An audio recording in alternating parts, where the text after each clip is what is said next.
Welcome back to the Oxendine Law Podcast. I'm your host, Jarrod Oxendine. I've got my trusty partner and co-host, Christine Palmer, as always. And today we're going to delve into a very important topic, and that's the topic of child support. And usually child support is kind of boring to talk about, but today it's going to be exciting because there have been lots of new updates concerning child support and how it's calculated. So we're going to dive right into that and let you know everything you need to know about child support, whether you're receiving child support or whether you're the paying parent. So first of all, how is child support determined? And I'll just say basically it is determined by a child support worksheet. We actually have a calculator, for lack of a better word, where we plug in mom's income, we plug in dad's income, we plug in other deviation concerning who's paying for the cost of health insurance and who's paying for the cost of work-related child care and extracurricular activities and other deviations, and then the calculator just spits out a number.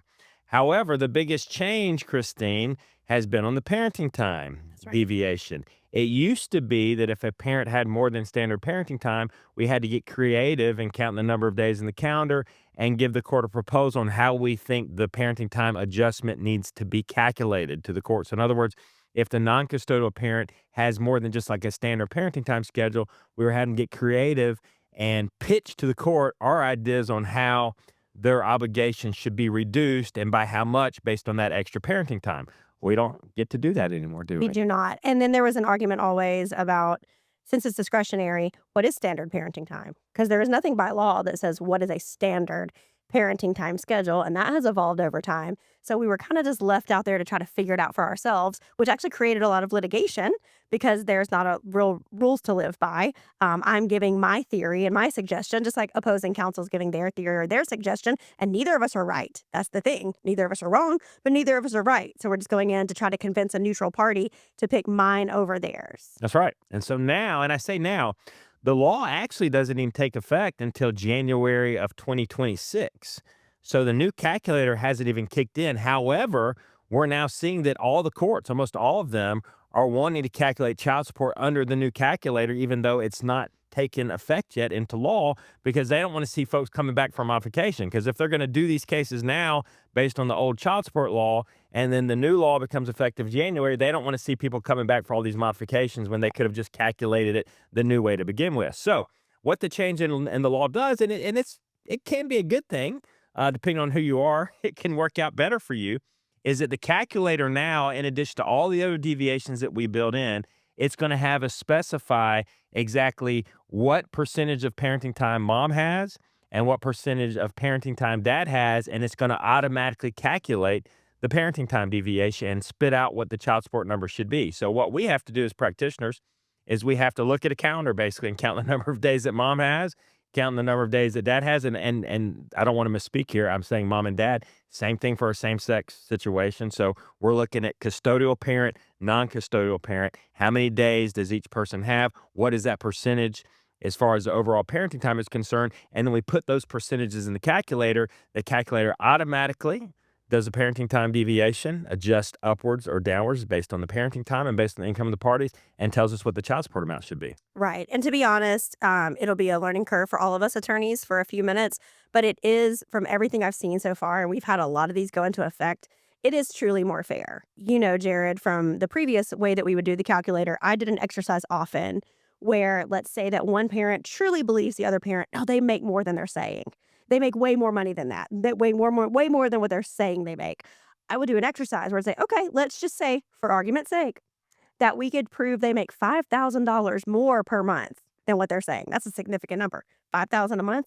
And it would move the obligation just a little bit. It wouldn't go up as drastically as one would think because of the way that the formula was set up. It didn't really take into account as often like what the other party is making in sort of a reciprocal way. It was sort of targeted, I believe, toward the payor. So the payor's income would make it go up or down more than the recipient's income would. So now they've sort of taken that part out, that payor, payee, and now it's parent one, parent two. And there's no automatic indicator of who's going to be the payor and who's going to be the payee.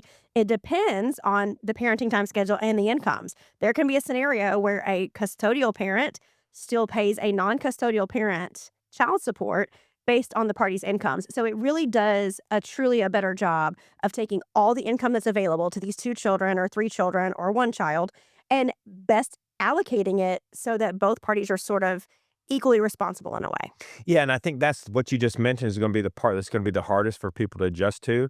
A situation where you've got a custodial parent that has the majority of the parenting time, and because they make so much more money than the other party, they're actually having to pay child support to the other party. That's right. And what's going to be interesting is we're going to get these orders in place where custodial parent that makes a lot of money is paying the other parent child support, but then the other parent doesn't exercise all the parenting time that they were awarded in the order. And so they end up having to come back for a modification to get the child support adjusted. So we're going to see that. But I agree with you. I think it's a good thing because keep in mind, parenting time deviations were not automatic. They were not. They were discretionary. And we had routinely cases where a parent would have more than whatever standard parenting time is. When I say standard parenting time, I'm talking like every other weekend, Friday to Sunday, maybe a midweek, 2 weeks during the summer, half the holidays. Most people would agree that's standard parenting time. We had cases where parents would have more than that, sometimes up to 40% or 45% of the time, and judges were not giving parenting time deviations, or they had the ability not to award a parenting time deviation and lower that person's child support obligation. So what this law does, it actually takes that discretion out of the judge's hands, and every case that involves child support will automatically have a parenting time deviation built in if it's applicable to that case. Correct. I think a lot of judges were scared of the discretion because there was no formula. It is, number one, what is standard? We don't know. Some people would consider a Thursday to Monday, Thursday overnight standard. Some people say 2 weeks in the summer standard. Some say 3 weeks in the summer standard. So there was that element. And then there was that there's no scientific calculation. So if you did determine, okay, this parent is deserving of a parenting time deviation, how do we calculate that amount? There was no way. So a lot of times discretion is good for a judge. I think sometimes discretion can be scary for a judge because no judge wants to be appealed. So they would err on the side of simply not exercising their discretion to ensure that it was in complete compliance with the law. So the new law has eliminated that such that every judge is going to contemplate parenting time. And there's still going to be myths out there. So let's address a couple of those. You know, the myth that moms always get child support. Obviously, that's not the case. We kind of just covered that. It really is based on breakdown of parenting time and income. You know, whether it's mom or dad, how much does everybody make and what does the parenting time schedule and custody schedule look like? That's what's going to dictate child support, not whether you're a male or whether you're a female. So let's get that myth out of the way. And the other myth, and you still see this, people want to micromanage that child support payment, right? They're saying, I don't want to give it to her. I don't want to give it directly to him. They're just going to spend it on himself or herself. Right. I want to pay the kids' expenses directly, or I want to give the money to the kids. No, it doesn't work that way. You do not get to micromanage your child support payment. If you have to pay child support, you pay it to the other parent, and they get to spend it on what they need to spend it on. And frankly, one of the good things about child support is if you're paying support, that's all you pay. Now, you pay for the kids when you have them during your time, right? But all the other expenses, unless it says otherwise in the order, the parent that's receiving child support is on the hook for paying for those expenses. And trust me, I've got 3 kids. Child support wouldn't cover all of my kids' expenses. You'd be surprised. You think you're paying a lot in child support, or maybe you don't think you're paying a lot in child support. Trust me, the amount of money that the kids actually cost far exceeds what the child support obligation is. Sure. Yeah, I think those are the 2 probably most common myths, and they're kind of hand in hand. Number one is when I pay child support, can I tell her what she spends it on or he spends it on? And can I get receipts? That is, no, you cannot. A payment is a payment. And then I think the second most common myth is that you can deduct expenses. You cannot. So even if the other side, mom or dad, says, hey, don't worry about paying me the whole child support. Why don't you pay for Joey's field trip and just pay me the difference? Do not do that. That is not allowed according to law, even if there's a text message that shows it, even if you get something signed and notarized. I had one case like that constantly, rather than pay me child support, it was go ahead and advance this, pay this, because she was paying in advance. So child support was paid for the month. Well, if you'll pay these 2 things, you don't have to pay me child support next month. That is not a legally binding agreement, and you would still be on the hook for the child support. You may not be in willful contempt, but you're still on the hook for that order. So no, you cannot deduct expenses from your child support award. Pay that total amount, no matter what, under all circumstances. That's exactly right. So let's talk about modification, because people are probably wondering, okay, so we get divorced or we have our final agreement in place and it covers the child support obligation.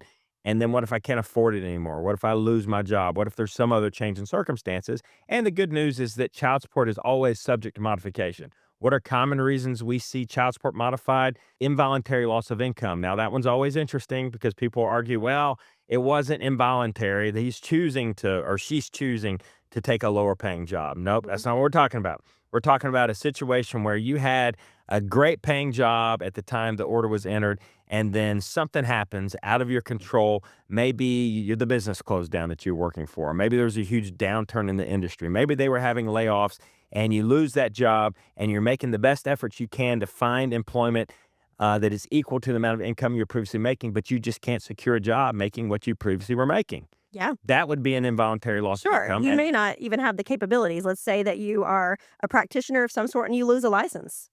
Or let's say that you become physically injured such that you literally physically cannot perform that job or a similar job, a stroke, something along those lines. Or if you're physically unable to do it, that's what we're talking about, an involuntary loss of income. And like you said, I mean, we had a case in the past where a gentleman was making a lot of money because of the side of the communications industry that he was in. Back in the day, those pagers, that stuff was hitting and that just became obsolete. Like everything he was involved in ultimately became obsolete. So he can't be expected. And he has no training in internet technology. So he can't be expected to have that translate into today's world. So sometimes your qualifications simply don't allow you to earn the income they used to. Another reason you'll see is the other parent starts making more money. So, that happens all the time. People change jobs, people advance in their careers. And let's say your ex was making $50,000 per year at the time of the divorce or at the time of the final order. And then 3 or 4 or 5 years later down the road, they've doubled their income. Right. That would be grounds to come in and get a modification of child support. Modification of custody is also grounds to modify child support. Now, here's what you got to watch out for. We've seen cases where the parent just agrees, okay, you know what? Susie's not happy here. Why don't you try? You think you can do better than me? Good luck. Susie's going to go live with you for a while. And then Susie goes to live with the other parent, and that parent stops paying child support. No order in place, Right. but they just stop. Guess what? You're still legally on the hook for that child support. You've got to get the order modified. I see people make that mistake so many times. They will work out an agreement off paper, under the desk, not signed off by a judge. And maybe the parent said, it's okay. You don't have to pay me. We see that too. Right. Don't worry about the order. Order says you have to pay me $1,000 per month. Just pay me $500. I agree that was too much. Right. And then you pay $500 for years. And all of a sudden you get a disagreement and that person comes after you in court for the difference between the $500 and the $1,000. You owe it. You owe it. Now, you may not be found in contempt as long as you Likely can will not. prove, And as you long as likely, you can prove that they actually agreed for you to pay the lower payment. right. But the point is you're still going to be on the hook for the difference, and the judge is going to enforce that and make you pay that difference. Same thing if the child comes to live with you and you stop paying child support. So make sure, this is a really good piece of advice, if you're going to modify the amount of child support, do it through a court order. Yes. If you're going to have the child come live with you, make sure you do it through a court order that modifies custody, parenting time, and child support. Yeah. Or, I mean, if you're doing the test drive, great. Still pay the child support. I mean, there's nothing wrong with still paying it out there. I don't want anyone discouraged about test driving. Well, if I'm still going to have to pay, I'm not going to do it. No, pay the money. It's not going to be reimbursed to you, but sometimes it's worth it just to set that precedent of maybe it did work better. So don't let that discourage you. But at very minimum, if they're not accepting it, because you've seen those where it's sent by Venmo or something and they don't accept money, put it aside. Have it sitting in a bank account ready to go so that when and if attorneys get involved, the attorney can send the check over and you're covered. It's good advice. And the last thing I think we're going to cover is what happens if you don't pay child support, right? A lot of people have a problem with collecting the child support. They've got an ex that's just refusing to do what they're supposed to do. And do you have a remedy? You do. You can file what's called a petition for contempt, which is a petition with the court saying, Judge, you ordered him or her to pay me X number of dollars in child support. They haven't paid in 3 years. I need you to hold them accountable. And the judge actually has a lot of remedies that they can utilize to force that person to pay. We've seen people put in jail. I've seen grown men cry, getting dragged out of the courtroom and going to the common common jail of the county where they live Yep. with all the other criminals. Quickly taking off their watch and their wallet, give it to somebody in the crowd. And giving you that evil stare down like it's you're the reason I'm going to jail. It's not my fault because I didn't pay bad attorney or bad ex-spouse, whatever. But usually that produces a check pretty quickly, especially if that person does not like being in jail. So it's funny how that happens.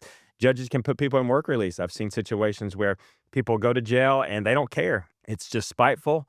They would rather sit in jail than pay the child support. Well, the judge also has the authority to put that person in work release where they basically leave the jail during the day. They work a job. All the money goes towards the child support obligation. And then they go back to jail and spend the night every night until the child support's paid off. Judges can also garnish wages, so don't forget about that. We can get an income deduction order in place where the child support's automatically garnished from the person's income and paycheck. Right. And judge can also order that person to reimburse you for any attorney's fees that you had to incur in having to bring that contempt case. They can. And sometimes Jarrod and I will give the advice also to get child support services involved, depending on the circumstances, because child support services, though it's an administrative agency, it's an arm of the court. They have the power to suspend your driver's license, to suspend CDL licenses, to also prevent you from procuring those licenses, as well as prevent you from obtaining a passport. So there are a lot of remedies out there to punish the bad guy or girl who's not paying. There's a lot more we could say, but I think that covers the basics of what you guys need to know. So be sure to subscribe. If you enjoyed this podcast episode, you found it helpful, make sure you subscribe on your favorite podcast platform. If you're watching us on YouTube, hit that bell. That way you'll be notified immediately with any updates. Other than that, we always enjoy these episodes with you guys, and we'll see you next time.